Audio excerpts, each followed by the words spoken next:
program. I'm not sure what skills should I highlight or what experiences should I mention. Because for me, I think resume is an art, and I'm really having difficulty with this. Yeah. Each department's going to be different in terms of what they require from a CV or a resume. Generally, they just want to get a sense of what your background is.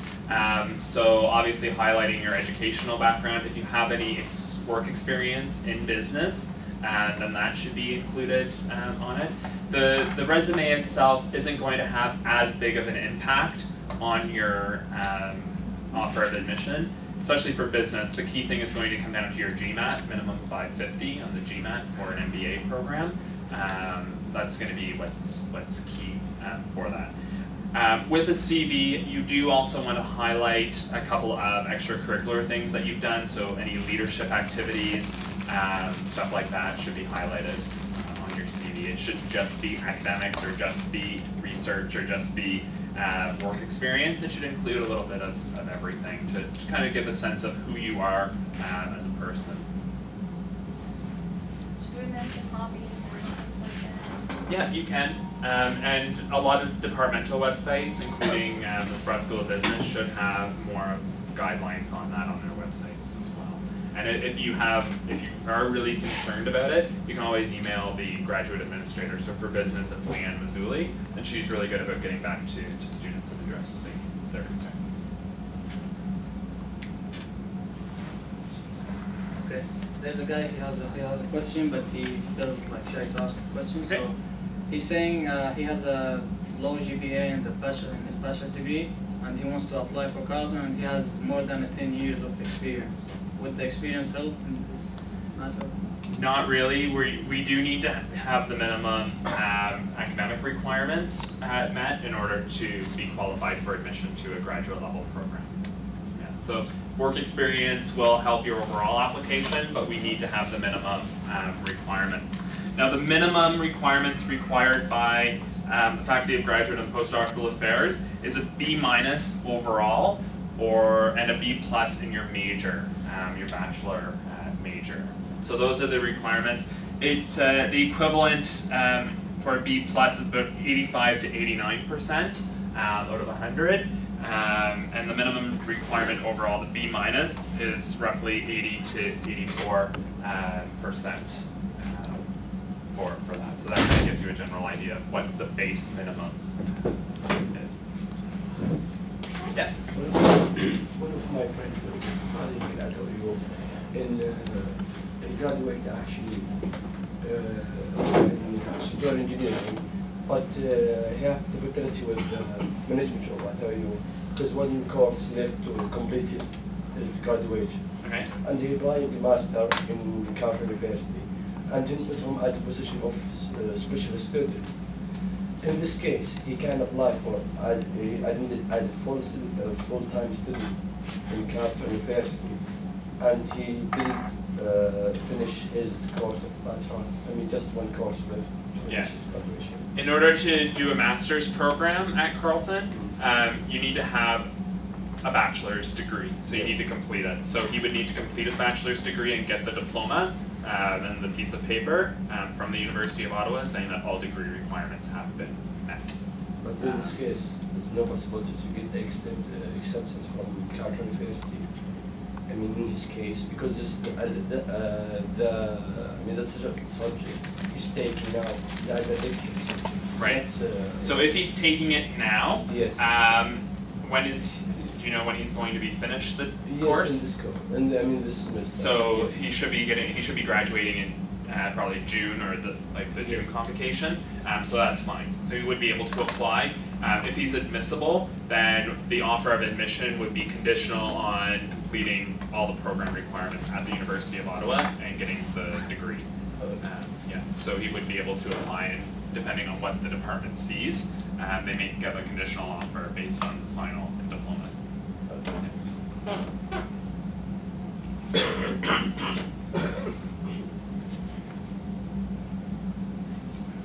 We'll go back here and then we'll come back. I had a diploma. I had a diploma for computer programming, from Saudi Arabia, and I'm looking to forward my education at university. Yeah. Which means I don't want to start from the beginning.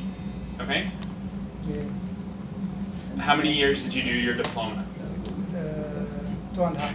2.5? Yeah. Okay. So for a master's program, we are generally looking at a 4-year undergraduate degree program as a minimum requirement. Okay.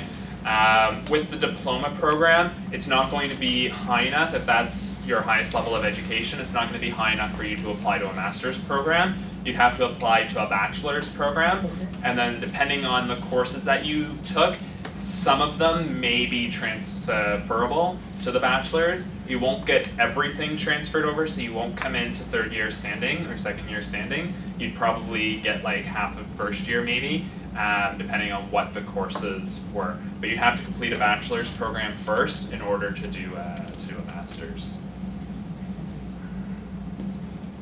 Any question? Applications after the deadline, will they be rejected?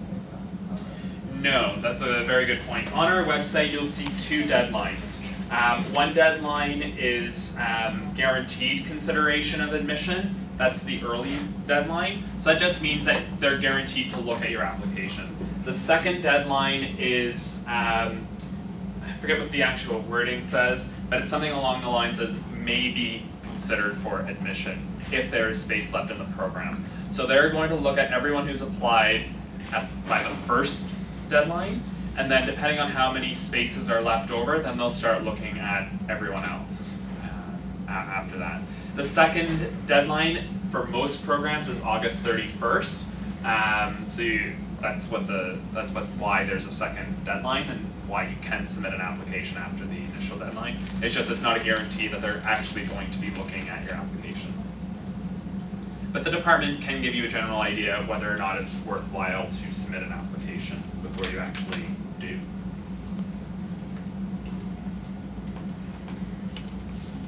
Yes? If I will sit for an English test, the score will not be released, it will be released after the deadline. So is it a good idea to, let's say, if I have a Creole score of 50, is it a good idea to include it in the application? You can include that on the application. If you're taking a test after you submit all of your documents, you really just need to let the department know when you're taking that test and when the department can expect to receive that test score. Generally, that's not an issue. The department isn't going to penalize you for not having your test score in by the first deadline, but all your other documents need to be in by that first deadline. As long as they know that they can expect a test score down the road, that's generally okay. Yeah. Really great questions. Is there anything else? Yeah? For business administration, it requires 2 years experience. So what do you have? There's 2 streams in the MBA program. There's one stream that doesn't require 2 years experience, and then the other one that does. That's the part-time program. So you'd be applying to the full-time program. So they're just looking at your bachelor's degree and making sure you have the appropriate courses in order to pursue the MBA. So in this case, your best bet is to contact Leanne to find out what the actual requirements are. And their website's really good, the Sprott website. And they both require GMAT, right? Yes, yeah, the MBA requires GMAT. Yeah, it's a GMAT score of 550 for the Master's of Business Administration, or 600 GMAT for the PhD Management. But it's a requirement. There's no waiving it. There's no getting around it. It's required for everyone. GREs are generally not required, just to let everyone know. So the GREs you don't have to submit. A lot of the departments will recommend GREs, but they're not required. Yes? I was thinking about many professors in many universities, but nobody answered me. Which the first step to continue master? Is it submitted for the university or talk with professor? Yeah, you don't have to talk to a faculty member in advance of submitting your application. Sometimes in some cases it is required, but it's not always required. So you can try to talk to a professor in advance, but like I said, they get a lot of emails from a lot of students every day, so they don't always respond to everyone. Alternatively, you can submit an application without talking to a faculty member, and then your application is just passed around the department to see if you can be matched up with a faculty supervisor. What I will say is before submitting an application, you should review the website and make sure that there is a faculty member or a couple of faculty members doing research in the area that you're interested in. If you are interested, let's say, in nutrition, and no faculty member in the department you're applying for is even doing research in nutrition, then obviously you're not going to be accepted for that program. So you really need to do that at the very, very least. But you don't have to have a faculty member lined up to supervise you right from the beginning. Does Yeah. Carleton require a GMAT for the finance major? Or don't you have? We don't have a finance major. We have the Master of Business Administration with different concentrations in the MBA, and that would require the GMAT. Okay. But we don't have a Master of Finance or a Master of when we will know about if we are accepted or not? It varies depending on the departments. If you submitted your application by the first deadline, generally they'll review the applications after that point. And after that first deadline, you should wait about a month and a half. If you don't hear anything, then you can contact the department to find out what the status of your application is. It's not uncommon. Some departments will admit students throughout the summer as